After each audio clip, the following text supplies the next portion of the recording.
In a narration found in Jami' at-Tirmidhi, number 1971, the Holy Prophet Muhammad, peace and blessings be upon him, discussed the importance of truthfulness and avoiding lies. The first part advises that truthfulness leads to righteousness, which in turn leads to paradise. When a person persists on truthfulness, they are recorded by Allah, the Exalted, as a truthful person. It is important to note that truthfulness has three levels. The first is when one is truthful in their intention and sincerity, meaning they act only for the sake of Allah, the Exalted, and do not benefit others for an ulterior motive, such as fame. This in fact is the foundation of Islam, as every action is judged on one's intention. This is confirmed in a narration found in Sahih Bukhari, number 1.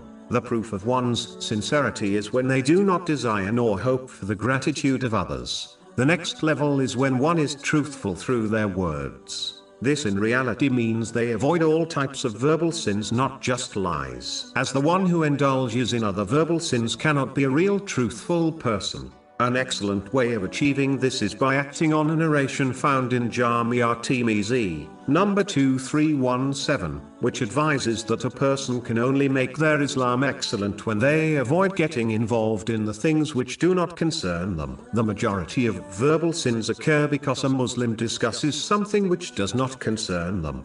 This also includes avoiding vain speech, as it often leads to sinful speech and is a waste of one's precious time, which will be a regret for them on Judgment Day. One can adopt this level of truthfulness by simply saying something good or remaining silent. The final stage is truthfulness in actions. This is achieved through the sincere obedience of Allah, the Exalted, by fulfilling His commands, refraining from His prohibitions, and being patient with destiny according to the traditions of the Holy Prophet Muhammad, peace and blessings be upon him, without cherry-picking or misinterpreting the teachings of Islam which suit one's desires. They must adhere to the hierarchy and priority order set by Allah, the Exalted, in all actions. The one who behaves in this manner will use every blessing they have been granted in ways pleasing to Allah, the Exalted.